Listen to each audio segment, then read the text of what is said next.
ഒന്ന് ഗുരുവായൂർ പോയാലോ? ഒരുപാട് ആഗ്രഹിച്ചാൽ മാത്രമേ ഗുരുവായൂരേക്കുള്ള പോക്ക് നടക്കുമെന്ന് ഞാൻ കേട്ടിട്ടുണ്ട്. അങ്ങനെ 2022 ഒരുപാട് ആഗ്രഹിച്ചൊരു സമയത്ത് ഞാൻ ഗുരുവായൂർ പോകാൻ തീരുമാനിച്ചു. ഒറ്റയ്ക്ക് ബസ് കയറി നിർമ്മാലയം തൊഴുത് തിരിച്ചു വന്നപ്പോൾ ഉണ്ടായ ഒരു സന്തോഷമുണ്ട്. കല്യാണം കഴിഞ്ഞ സമയത്ത് നമ്മളെ ഗേൾസിന് പൊതുവെ ഗുരുവായൂർ അമ്പലത്തിൽ വെച്ചിട്ട് താലി കെട്ടണം എന്നൊക്കെ ആഗ്രഹമുള്ള കുറേ പെൺകുട്ടികളുണ്ട്.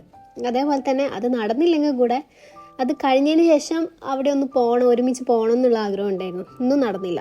അങ്ങനെ ഇപ്പോൾ ഒരു അവസരം കിട്ടിയപ്പോൾ വേഗം മിസ് ചെയ്യാണ്ട് ചാടി പുറപ്പെട്ടോ.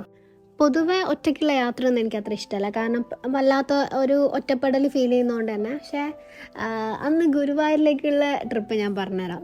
ഒരു ദിവസം രാത്രി എൻ്റെ വിചാരം ചെയ്യുന്നുണ്ടെങ്കിൽ രാവിലെ ആകുമ്പോഴത്തേക്ക് കുറച്ച് ദൂരം ഉണ്ടല്ലോ കോഴിക്കോട് നിന്ന് തൃശ്ശൂരേക്ക്. അപ്പോൾ ഞാൻ വിചാരിച്ച് രാത്രി പോയിട്ട് കുറച്ച് പൊലച്ച് എത്തിയിട്ട് അവിടെ നിന്ന് കുളിയൊക്കെ കഴിഞ്ഞിട്ട് തൊഴാന്നുള്ള രീതിയിൽ ഞാൻ രാത്രി ആരോടും പറഞ്ഞില്ല. ശരിക്കും ഞാൻ തന്നെ ഒറ്റയ്ക്ക് തീരുമാനം എടുത്ത് കോഴിക്കോട് നിന്ന് ബസ് കയറി ഞാൻ അങ്ങ് യാത്ര തുടങ്ങിയ സമയത്ത് എനിക്ക് മനസ്സിലായത് അവിടെ ഗുരുവായൂർ എന്ന് പറഞ്ഞ സ്ഥലത്ത് ഒറ്റയ്ക്ക് പോകുന്നത് കുറച്ച് റിസ്ക് ആണ് എന്നൊക്കെ എൻ്റെ ഫ്രണ്ട് വിളിച്ചു പറഞ്ഞപ്പം ഞാൻ എന്താ പറയുക, എടുത്ത കാലം മുന്നോട്ട് വെക്കണോ പുറകോട്ട് വെക്കണോ എന്നുള്ള ചിന്തയായിപ്പോയി. അങ്ങനെ ഞാൻ അവിടെ എത്തി. നല്ല മഴയത്ത് ഞാൻ മറ്റേ ഗുരുവായൂർ ബസ് സ്റ്റാൻഡിലെത്തിയ സമയത്ത് നോക്കുമ്പോൾ അവിടെ ബസ് ഇറങ്ങുന്ന ആൾക്കാർ എനിക്ക് ഒന്നും മനസ്സിലാവുന്നില്ല, എങ്ങോട്ടാണ് പോകേണ്ടത്, അല്ലെങ്കിൽ എന്തെങ്കിലും അബദ്ധത്തിൽ ചെന്ന് ചാടുമോ എന്നൊന്നും അറിയില്ല. ഞാൻ ചെന്നു നേരെ ഒരാളുടെ പുറകെ തന്നെ പോയി.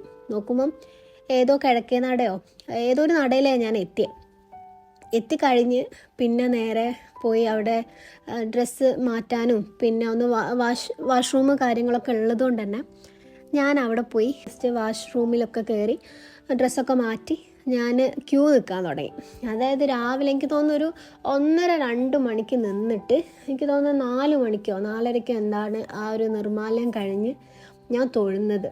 പക്ഷെ അന്ന് കിട്ടിയ എനിക്കൊരു സന്തോഷം അല്ലെങ്കിൽ സമാധാനമുണ്ട്. കാരണം ഒറ്റയ്ക്ക് പോയിട്ട് കണ്ണനെ കണ്ട് തൊഴുതിട്ട് ഞാൻ അവിടെ എന്താ പറയുക ഭയങ്കര സാറ്റിസ്ഫാക്ഷൻ. ആ ഒരു ഫീല് വേറെ ഒരു സമയം എനിക്ക് അതായത് ഈവൻ ഇപ്പം പോയിട്ട് പോലും എനിക്ക് കിട്ടിയിട്ടില്ല. കാരണം അന്ന് ഞാൻ എഫോർട്ട് എടുത്ത് പോയതിന് എനിക്ക് അന്ന് അത്രത്തോളം ഒരു പോസിറ്റീവ് എനർജി കിട്ടിയിട്ടുണ്ട്.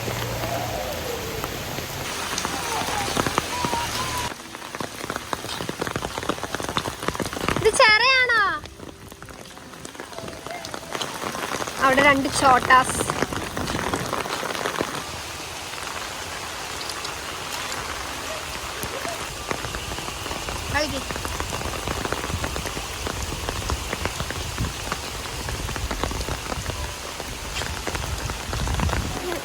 എനിക്ക് ശരിക്കും ഒരു ആനക്കുട്ടീനെ വേണ്ടിയിട്ട്. അമ്മയ്ക്ക് എന്താ വേണ്ടേ? അമ്മേന്റെ കുതിരകൾ 2 ഗൾഫിലായിപ്പോയി. കുതിരേനെന്തിനാ പറഞ്ഞു? എനിക്ക് ആനേന്റെ പുറത്ത് ഇങ്ങനെ പോയാ മതി. കണ്ടോ ഡാൻസ് കളിക്കാണ് ഗൈസ്. കണ്ടില്ലേ? ഒരു പാട്ടിട്ടെടുത്തോളം ഭയങ്കര വയസ്സനായി പോയ പോലെ ഉണ്ട് അതിനെ കാണാൻ.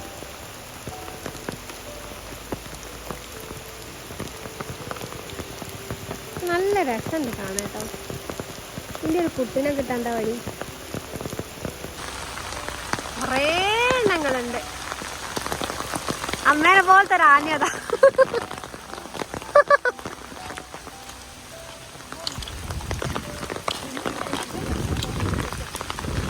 ശരിയാണ്, എന്റെ അടുത്ത് എറിഞ്ഞാലല്ലേ നമ്മളെ.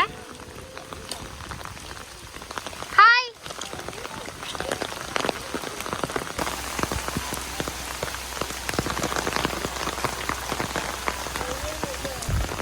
ബെസ്റ്റ് ഡാൻസറാണ്, ഒരു രക്ഷയില്ല.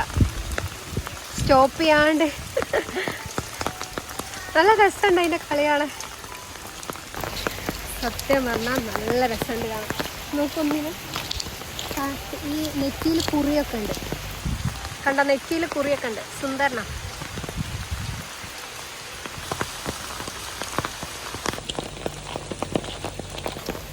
ഇത് ശരിക്കും പറഞ്ഞാൽ അൺഎക്സ്പെക്റ്റഡ് ആയിട്ട് വന്ന ട്രിപ്പാണ്. അതായത് ഗുരുവായൂരിലേക്ക്. ഇവരിവിടെ വേറൊരു സ്ഥലത്ത് വന്നപ്പോൾ ഞാൻ നൈസായിട്ട് ഇവരെ കൂടെ കയറിയതാണ്. പക്ഷെ നല്ലുണ്ട്. ഞാൻ ഇവിടെ ഈ ആനേൻ്റെ അടുത്തൊന്നും വന്നിട്ടില്ല. പക്ഷെ ഇപ്പൊ വന്നപ്പോ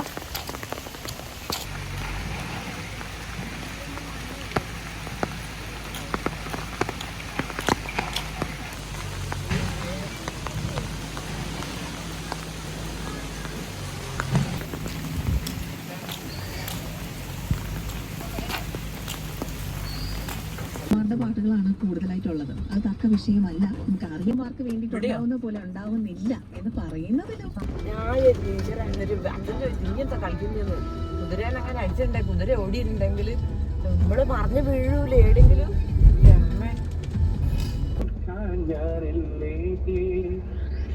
Turn left on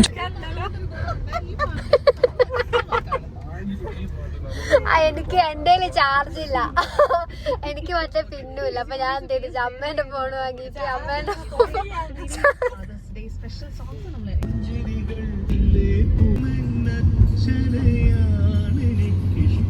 അച്ഛനാന്നല്ലോ. In 500 meters, turn left.